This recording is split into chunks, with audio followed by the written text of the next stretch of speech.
Welcome to episode 38 of The Lowdown Show. I'm Neil Graham. This week, I speak to Daren Dortin of the Airhead 247 podcast about all things vintage BMW. Dortin programs traditional mountain music at an Arkansas state park, uses a paper map to navigate through the Ozarks, and is unaware of the cellular telephone. But before we get into our conversation, a word from our sponsor. Picture this. You're halfway through a DIY motorcycle fix, tools scattered everywhere, and boom, you realize you're missing a part. Don't fret, because everything you need is on eBay. They've got simply everything. Brake rotors, lights and tire exhaust systems, whatever you need, and it's guaranteed to fit, which means no more crossing your fingers hoping you ordered the right thing. All the parts you need at prices you'll love, guaranteed to fit every time. eBay. Things people love. Let's get into it. For our listeners that are just out of diapers, there's got to be a few. What is an airhead? That is a nickname for a BMW motorcycle of a particular era. I think for our purposes, 1970 to 1995. Of course, airhead meaning it's air-cooled. Older BMWs pre-1970 also air-cooled, but that moniker has not seemed to stick with them. So again, for our purposes, we're thinking BMW twin-cylinder motorcycles from 1970 to 1995, roughly. So, what is your relationship with this motorcycle? I mean, there's got to be a backstory for you and this motorcycle. Yeah, it started for me in college, Athens, Ohio. I was in the market for maybe a second motorcycle for me at the time.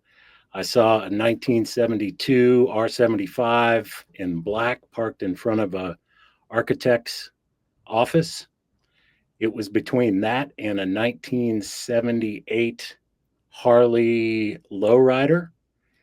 I rode both the same day. The lowrider, I couldn't get it into second gear and ended up buying the airhead. So it's been a mostly love, occasionally hate relationship for me since then.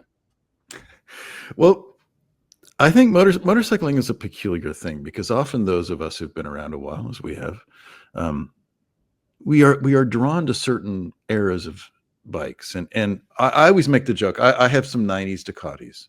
Okay. And I always claim that I can't buy something different because I have the clutch tool. And once I have the clutch tool, then if I bought a different kind of bike, I'd have to go get another clutch tool. I understand. And I've learned how to set desmodromic valves. So I think for me, as much as anything, I don't want to waste what meager mechanical skill I have relearning something else. Although I know you can set valves on your bike. It's a much simpler process than on my bike. So to hell with you. But what is it about the nature of that bike? Because they're even when new, they were sort of antiquated, weren't they? BMWs of that era. I don't, at new. Or do you disagree with that? At new, probably not. Compared to the Japanese four-cylinder bikes of the time, when the CB 750 came out, maybe to a certain degree. Although I do think BMW in the 70s, I don't know that they were necessarily breaking barriers in technology and development engineering wise, but antiquated of the day, I don't know. They got that way, most certainly. They didn't keep up. That particular model into the 80s and early 90s, I don't think was keeping up with what was going on, but they had other brands or other models and model runs to take care of that. But getting back to, I think, your question about the appeal, is that what you were asking? Yes, please. For me, it's almost, it's a big part nostalgia. I'm a big fan of the mid-70s era of these motorcycles. So 74, 75 through 78. I love the colors. I love the design. It appeals to me. I was born in 1970, so I'm a child somewhat of the 70s, and getting on those motorcycles, those particular colorways that they were using back then. The greens, the golds, the reds were of an era, were of a time. And I'm drawn to those motorcycles in that case. And also, I think this isn't an original thought by me, but I think BMW, European manufacturers, whether it's cars, Mercedes, et cetera, those vehicles I think were built to a standard back then and not a price point. And so that has an appeal to me as well. The build quality, the design, all those things work in concert to really make, for me, a fun motorcycle to be around. I can enjoy looking at it with the beer in my hand in the garage just as much as I can getting on and riding it for 4 or 5 days. About 20 years ago, I started work at a motorcycle magazine, and I hadn't ridden a bunch of BMWs until then, just sporadically. A friend of mine had an R90S, very lovely one.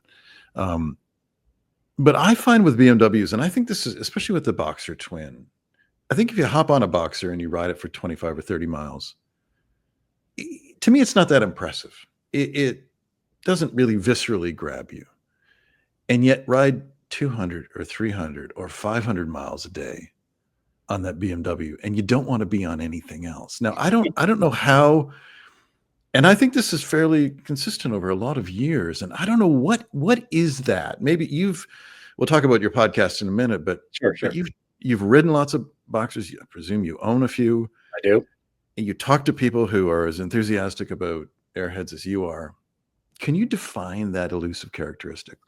That's an interesting observation there, Neil. A short 50-mile-an-hour ride might not impress a first-time rider or somebody like yourself or just a general motorcycle enthusiast. But as you say, a longer 300-mile ride or a multi-day trip, you start getting a different idea and appreciation for those. I can say this from my standpoint, my perspective, motorcycling isn't about performance. I'm not looking to be wowed by the horsepower, how well the bike handles. I'm not trying to push a motorcycle to its limits. I'm what I call myself a professional tootler. So if I get up above 70 miles an hour on a motorcycle ride, I'm really getting after it, Neil. That's just so that puts me right at home on an Airhead because that's kind of the comfort zone. Now, it's not to say I haven't jumped on a R100 RS back in the day and driven 100 miles at 100 plus miles an hour on the interstate. I've done that. It's very impressive what you can do on a BMW RS in that fairing. Would I want to do that today? No way. I just don't have the desire or the inclination to do that.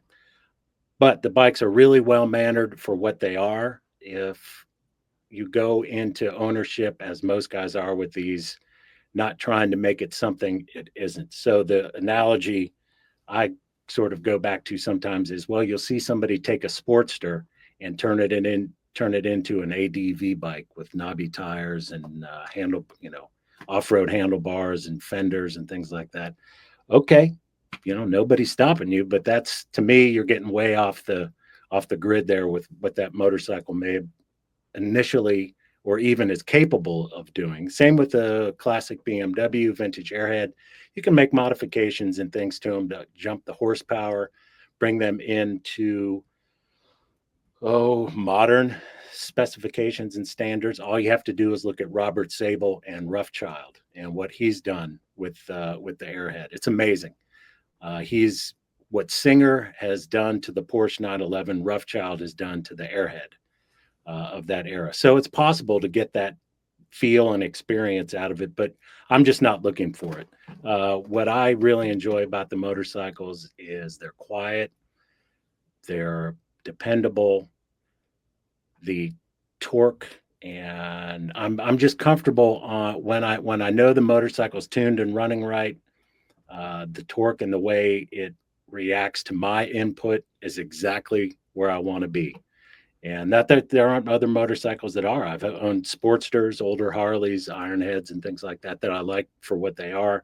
But it's just the sweet spot for me that the Boxer Twin is where it's at.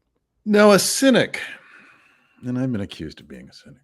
Good. But a cynic could say, well, here's this guy that is encouraging people to take up the clawhammer banjo, and he's riding around in 1970s BMWs. All right. Yeah. Yeah. What is your issue with modernity? Yeah, that's funny. People have asked me about that before, and I don't own a cell phone. That's right. You don't own a cell phone. That's exactly So what right. the hell's going on down there in Arkansas? That's a good question. I don't know, Neil. I think we were talking a little bit on the phone prior to our conversation here last week. I'm in my mid-50s, so I think I've had some time to, especially here in Arkansas, out in the woods, you have a lot of time to think and adjust, make changes, figure out what works for you. It's a slow-paced way of life here, which I really enjoy. So I've kind of figured out what works for me. And part of that is I don't want to be, when we're talking about motorcycles, I don't want to be connected to a dealer. I owned a new Triumph, a 1200 XE for a few years. I bought it brand new. First new motorcycle I ever bought, the last new motorcycle I ever bought. And the reason I sold it was the dealer that was nearby where I bought it closed. And so I was like, that's it. It's time for me to sell it. I didn't want to go there for service anyway, but I had the bike for a couple of years. It was fun. And I didn't want that connection being tied down to a dealer. Same thing with the cell phone. I don't get good cell phone reception, but at the same time, the idea of texts popping up and things like that and having to reply drives me crazy. With email, you still have a little bit of plausible deniability. Well, I didn't see it. I didn't have the computer open, stuff like that. And then we're talking about motorcycles, old time music. I do like what we do here, obviously, but truth be told, my particular tastes when it comes to listening and playing and stuff like that really goes back to R&B and blues. That's the real sort of home spot for me. So yeah, I do shun a lot of modern things, but hey, look, I'm on a camera here doing a Zoom interview, so I can plug in when I need to. I think, joking aside, and I had to get a cheap shot in there, but joking aside, I think that one of the things with technology is we use it before we think whether it's advantageous to us. That comes later, and then we think, well, maybe Instagram is just a colossal waste of time. And I'm glad that I'm a few years older than you, and I'm glad I had the opportunity to grow up without it, because I just went to the shed and worked on motorcycles and, well, up here, snowmobiles. And it was your imagination, wasn't it? It wasn't, if you were bored, there was nothing to turn to. You got 5 television stations. And yeah, I'll tell you, one thing I just noticed to the past couple days that's really scared me, talking about technology and things, and we all know AI is jumping a whole hell of a lot quicker than most of us thought it would or maybe hoped it would. I don't know. Have you heard these AI mixes of classic 70s rock songs where they reimagine them in the 50s style? A little bit, yeah. Yeah, a little bit. I've heard some of it. It's kind of frightening, isn't it? I mean, what about AI and traditional music? Are you mostly free of that, or? I am, yes. I think a friend of mine said when we heard one of those sort of crazy AI mixes, I think it was Led Zeppelin 2 redone in a 1950s style. A friend of mine said, well, isn't this just like Muzak from the 70s? And I said, well, I don't know if it's quite that innocuous. Yeah. Because, you actually had to hire musicians, had to write charts, do the take on it. I don't know. My thought was, I don't want to stray off the subject too much here, but the whole idea of AI just reminds me of the lazy person's way out around problem solving and doing things. It takes the creativity out of it. So to those mixes that we were talking about and things like that, it's frightening and it's scary. And it always seems as though we could always say, well, that's not going to be something of concern in my lifetime. That'll be an issue for our children or the next generation. And I'm not so sure that's the case anymore. For our seventh inning stretch, some words provided by our sponsor. Picture this: you're in the garage, your favorite room in the house, and you're tuning up your engine with parts that you found on eBay. Every piece is just locking perfectly into place. You step back to admire your work, hands covered in grease. And because you're committed to riding that thing further than the odometer can even handle, you start thinking to yourself, you know what? I could also probably use some new brakes, maybe a shock. This baby deserves a new air filter. So you head straight back to eBay. You can find anything you need there. It's unreal, from headlights to air filters to exhaust systems, all the way to those carbon fiber rims you've been fantasizing about. eBay is the stocked garage of your dream, and you've got eBay Guaranteed Fit. Because eBay knows DIY fixes can be major and mods are always intense. So you need to know those parts are guaranteed to fit every time. Before you dive in, wrench first. And on the off chance you order a part and it doesn't fit, send it back. Simple as that. You know what you love more than your bike itself, and that is, of course, riding it. You're serious when it comes to engine maintenance and locked in when headed into a build. And that's why you start with eBay. Minor fix or complete overhaul. You want to get your ride back on the road, and you've got eBay Guaranteed Fit. So eBay created My Garage, where all you have to do is add your ride's info to get the exact parts that fit. When you see that green check, you're a click away from that part clicking perfectly into place. Now that you know all of this, imagine standing at that open garage door looking at the bike you love more than anything, knowing that anything is possible. Whether it's keeping it on the road forever or turning it into something that's never been on the road before. Because with eBay, your garage just got a whole lot bigger. Get all the parts you need at prices you'll love. Guaranteed to fit every time. eBay, things people love. Now back to my conversation with Daren Dortin. The Lowdown Show is presented by ADVrider.com and supported by ebaymotors.com. Let's talk about your podcast. Yeah. And there's a story in the birth of the Airhead, 247 Airhead podcast. Yes. Or was it podcast? Did I get that Airhead, order right? Airhead 247. Airhead 247 podcast. Semantics, it's fine. You got it right. Well, you told me kind of an interesting connection to ADV Rider, and I wonder if you could repeat that story on how you got started on money from the mother corporation here. That's right. I was thinking before we started the interview here today, what a sort of neat way to circle the square, so to speak, or to come full circle with all this, because almost 4 years ago, December 2021, I was getting ready to put out a 5 pilot episode series for Adventure Rider. And basically it was the first 5 episodes of the Airhead 247 podcast.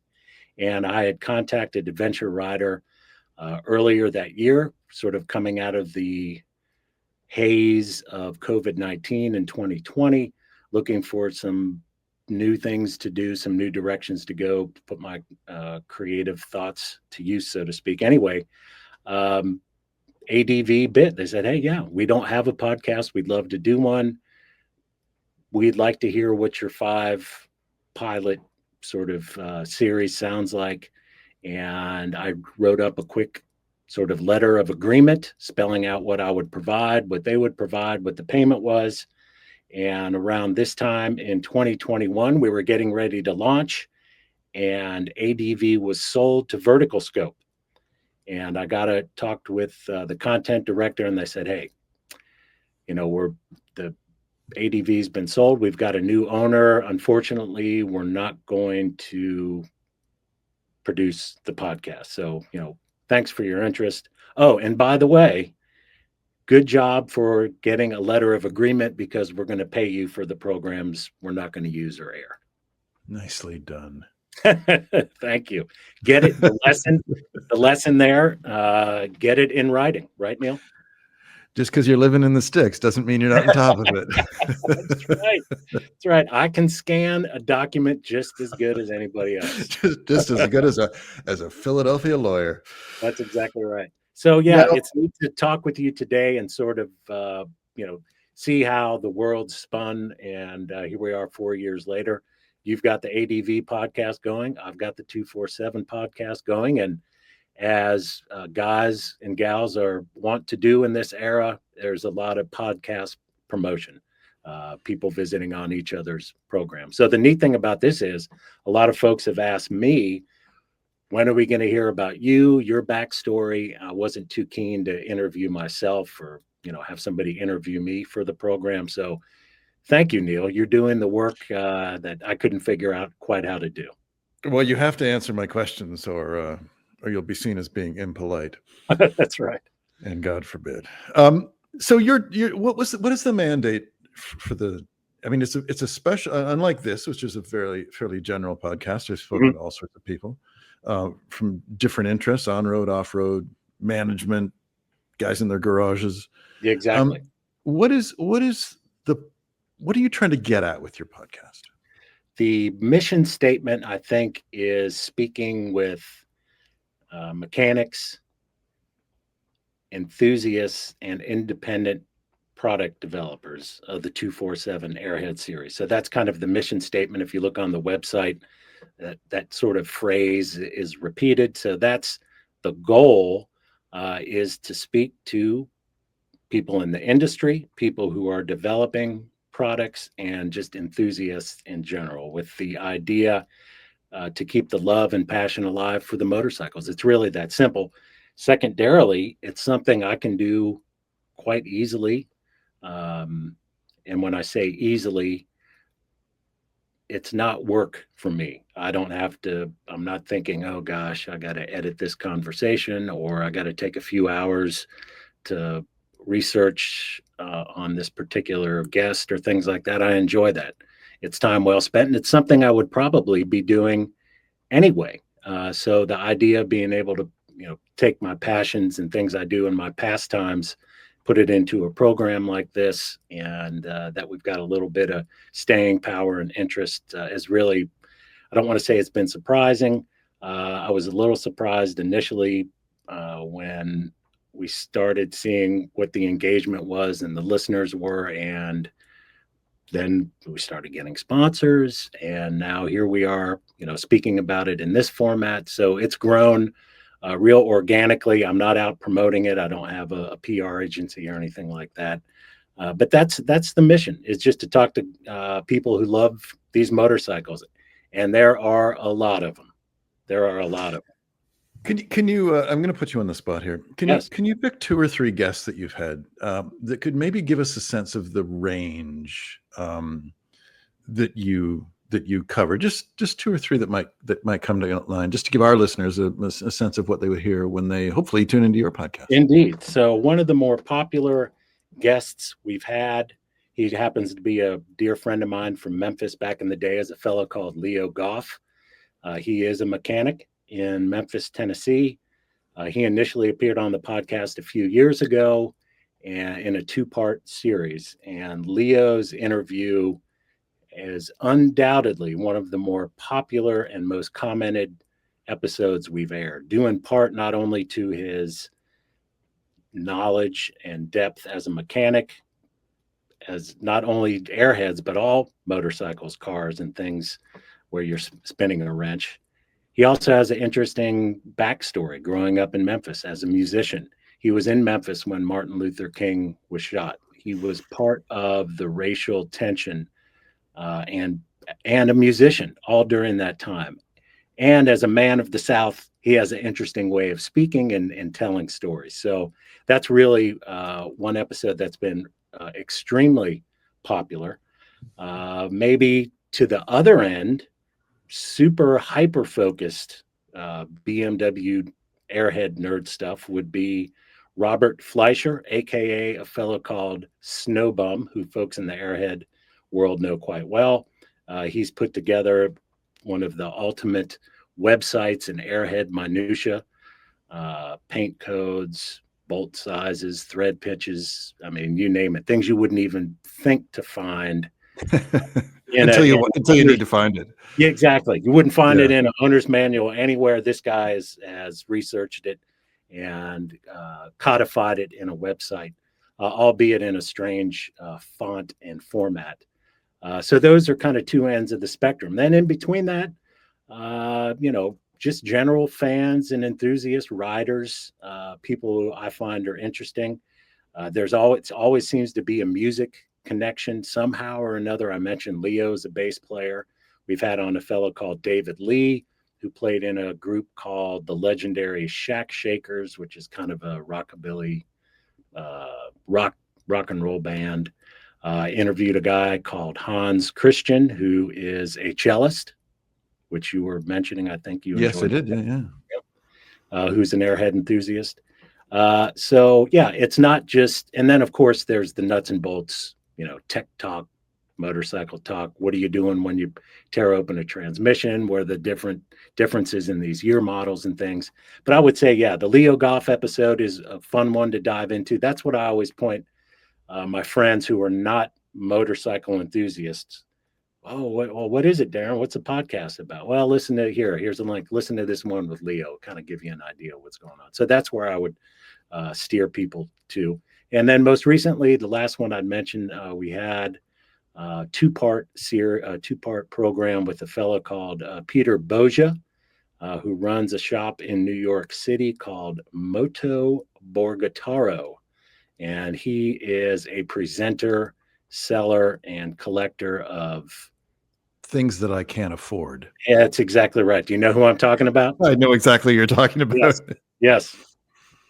Yeah, he has some exquisite. I see the BMW stuff when I'm going for the Italian stuff. So I totally get where you're going from. One of the sort of developments that I found really curious in the last 15 years is the custom motorcycle scene and how that's changed in recent years, and how it's become. It used to be the custom motorcycle was almost by definition a Harley Davidson, almost exclusively, and as you know, that's changed. And your beloved Airheads are now one of the most popular platforms to customize. Much of, I think, you can trace it to the website BikeExif, which bikeexif.com. And there's a lot of Airheads that end up with knobby tires, and a lot of them are turned into cafe racers. And there's all sorts of what's the nice way to put it? Some are more successful than others. I guess I could say that. Indeed. I'm guessing you may have some opinions on that yourself. I do. We've talked about it some on the program, not ad nauseum, because it's not a, first off, let me just say that I have zero issues with a custom bike of any sort. And initially my thoughts on this are, you brought up a great point there, Neil. When I think of, we'll call it, just for lack of a better term, the cafe racer craze that we see a lot of these bikes getting customized into, that's basically what the equivalent of what guys were doing to choppers, Triumphs, and Harleys back in the 70s, except Here we are in the 2000s. So I hold no grudges, ill will, nor will I look down upon anybody who decides to take a motorcycle and make it into something that they enjoy. Now, as you said, with that rather lengthy caveat behind you. Yes. Now you're going to tell me how you really feel.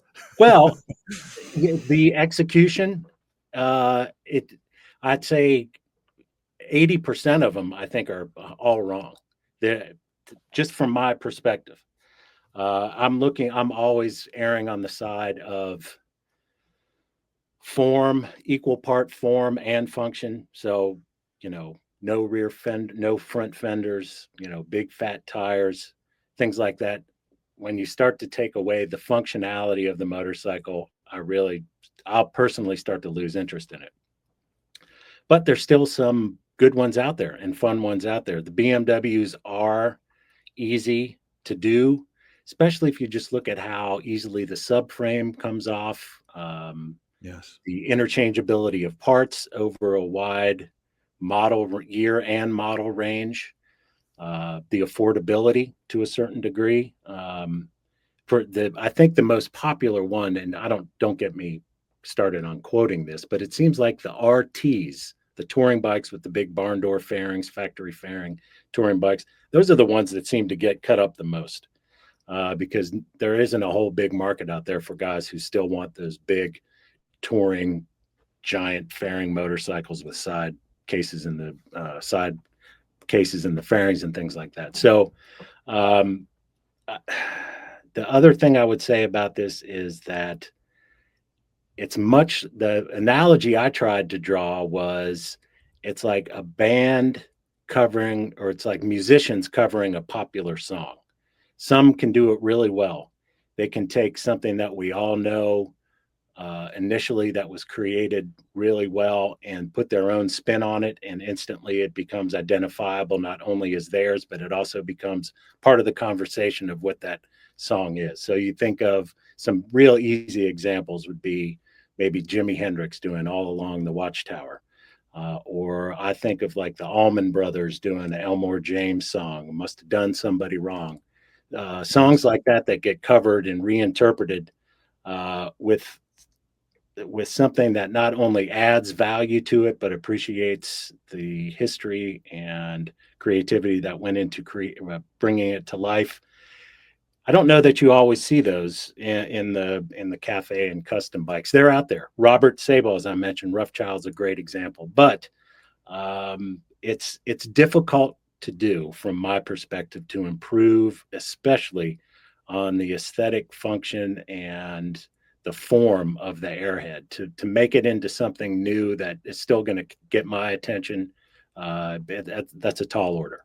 The great writer Peter Egan, longtime Cycle World columnist, wrote a really, well, I thought was really a fun piece years ago. And he talked about, he was sitting around with some friends having a pint of dark ale in his Wisconsin lair. Wisconsin? Yes, Wisconsin. And they came up with a list of beatnik motorcycles. And they were thinking of the bikes that you might see in San Francisco or in the West Coast. And beatnik bike being, driven by a certain hipster, but not a young hipster. And the bike you might have seen in the 60s or 70s. And of course, immediately it came down to Moto Guzzi's, Eldorados and V7s and Airhead BMWs. And there is something, often they have a milk crate strapped on the back, somebody who sort of intentionally they're intentionally not being fashionable. And there is an element of the airhead community, I think, which is intentionally not fashionable, almost as a point of pride. Is that a fair statement? I think so. My observations from that would be more from afar. The reason being, I've never been, although I'm part of the BMW MOA content family, and I've attended rallies on occasion. And of course, there's the airheads.org. That's another club. I've never been a club guy. I don't like going to rallies. I went to one big rally one time, and then it was like, okay, all right, I'm ready to leave. So that, again, there's a long caveat from me. So, but again, this is observational from a distance, going off what you're saying. Yeah, I think there's a big faction of riders on these motorcycles that just don't care. Again, we're going function over sort of the design element of it. You bring up a great analogy, the milk crate strapped on the back. A lot of guys who ride airheads, I think, aren't necessarily concerned with, there are some out there, but cosmetically, I've been to some clubs and some rally meetings where you just see some motorcycles. I don't think in 30 or 40 years it's got near a bucket of soap and water. Right. Or they've got goofy stickers on there or whatever it is. Although I don't know that's necessarily unique to airheads. It might just be unique to a certain type of motorcyclist.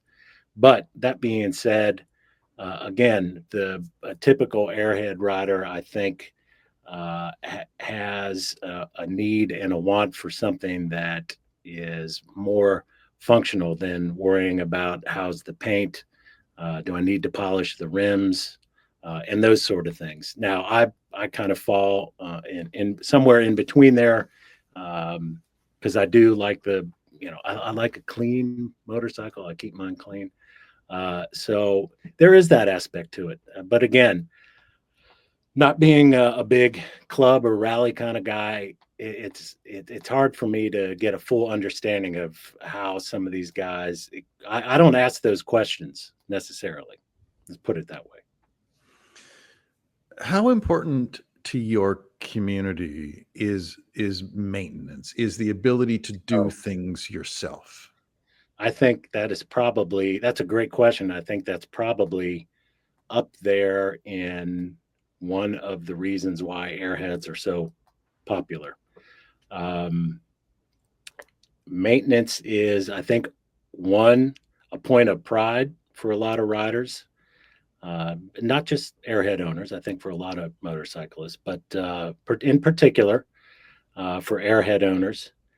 Even the guy who doesn't, like me, maybe 20, 15 or 20 years ago, who is not an experienced mechanic, I still, wanted to learn the basics and not rely on a dealer. But the more I've dug into talking with people and being involved in the community of these motorcycles, maintenance and repair is it's a big discussion point. It's like I say, it is a big point of pride. And the great thing about it, Neil, is there are so many resources out there.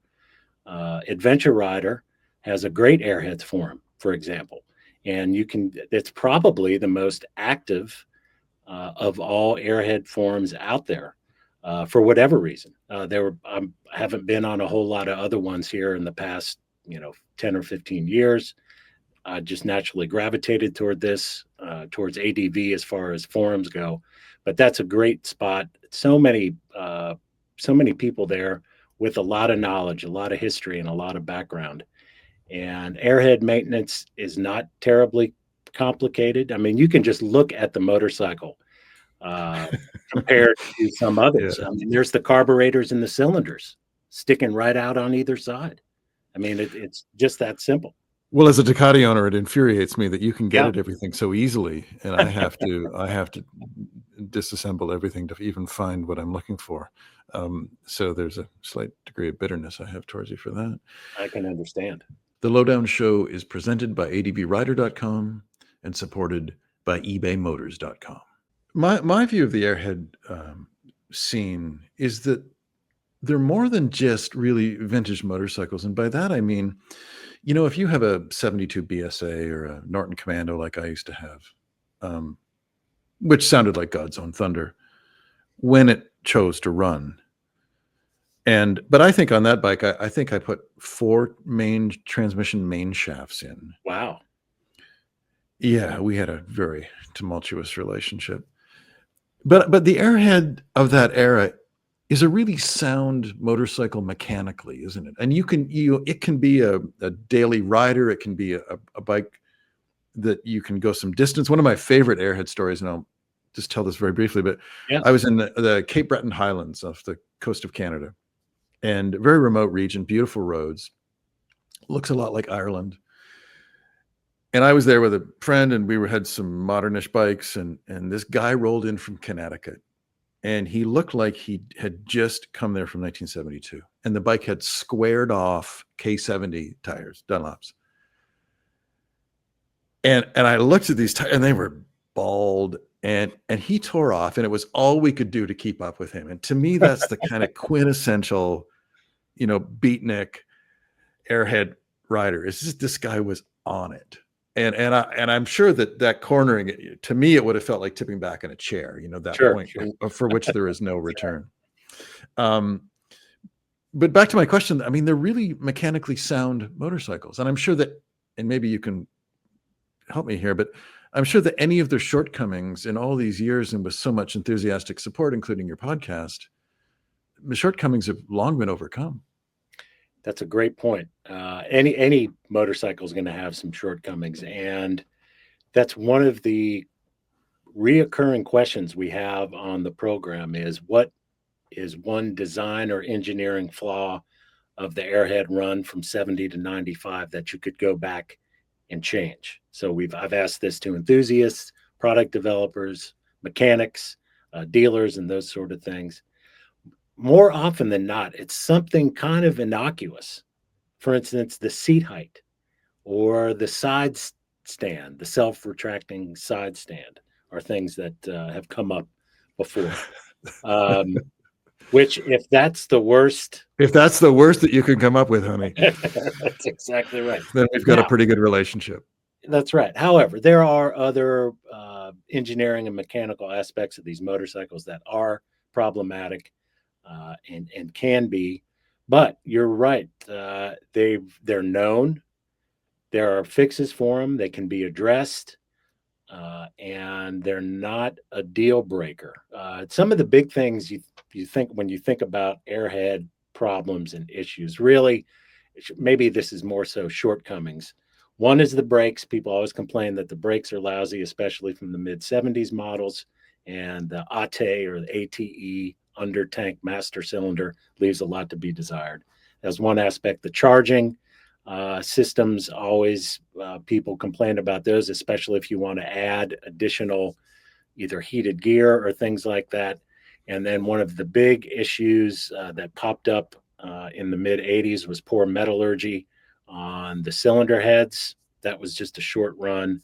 And then finally, in the last sort of run of the GS Airhead in the 90s and onward, you had issues with drive shaft failure, and you also had an issue with a circlip that was mysteriously removed from the assembly process in the transmission that caused or can cause some issues. So those are sort of the big flashing red lights that new owners should know about, and that current owners and enthusiasts and longtime owners know about. So there's some out there, but none of them are really deal breakers.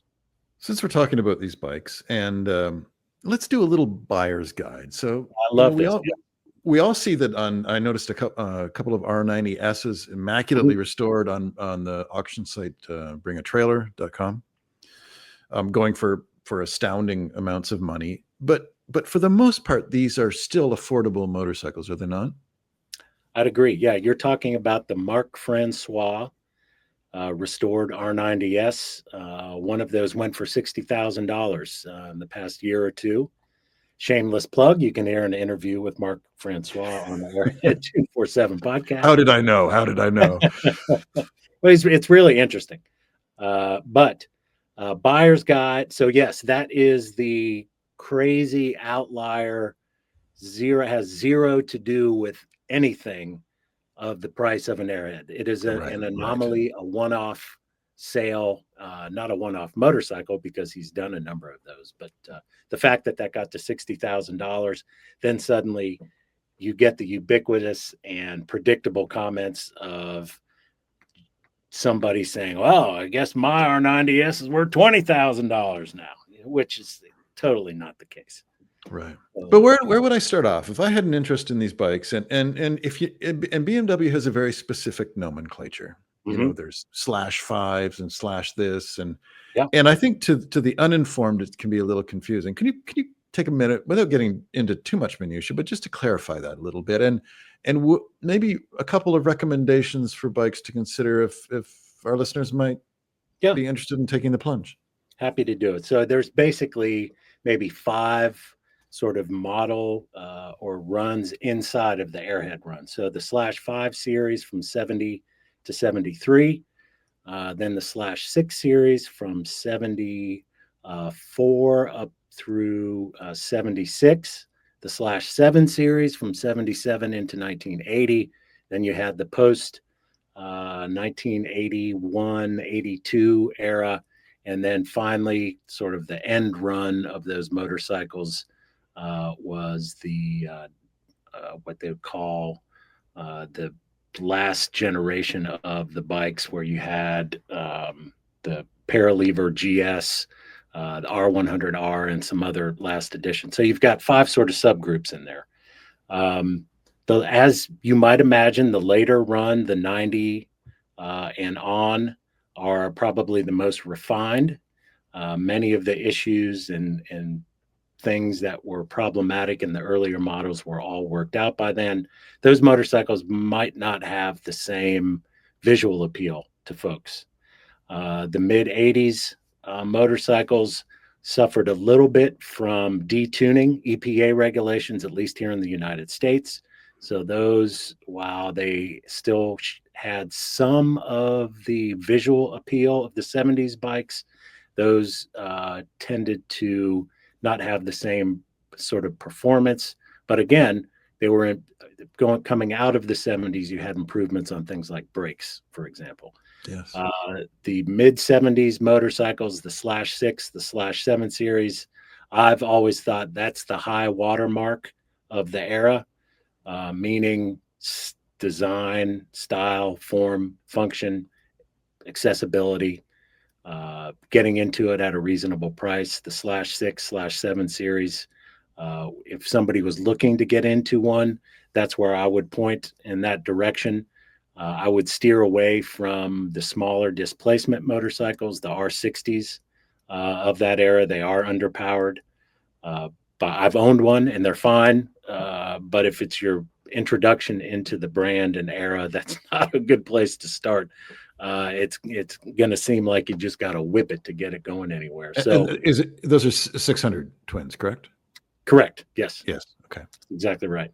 And then the /5 series, nothing inherently wrong with those at all.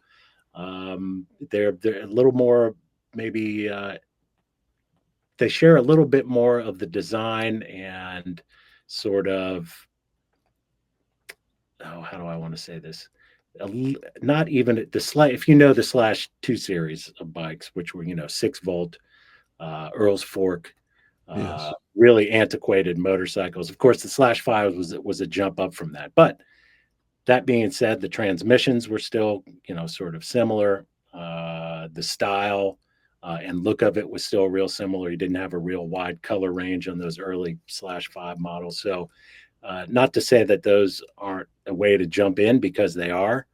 But the /6 series, you've got, for instance, you've got a 5-speed transmission, you've got a typical dual gauge instrument cluster. It looks a little bit more modern, and those bikes, I think, there were more made, at least here in the United States, and you could still find, an R75/6 or an R90/6 in reasonable condition.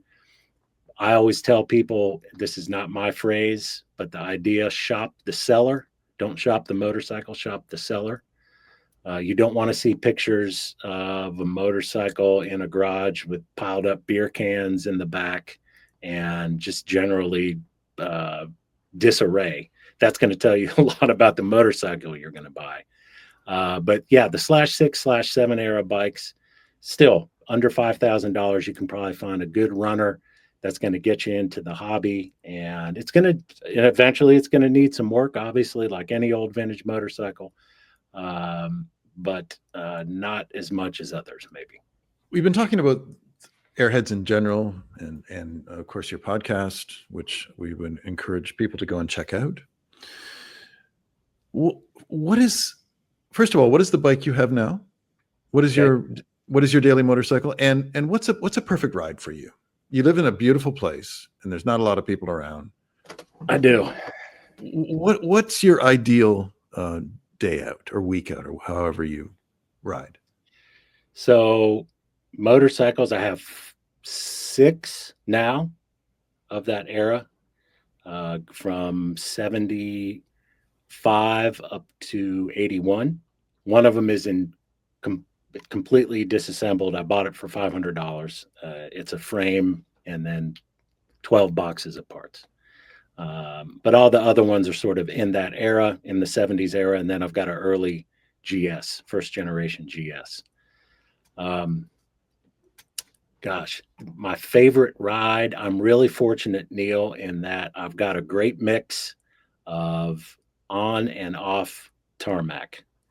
So I can leave my house, ride along a gravel bar, cross the Sillamore Creek a few times, and take about, I don't know, a mile and a half till I get to pavement.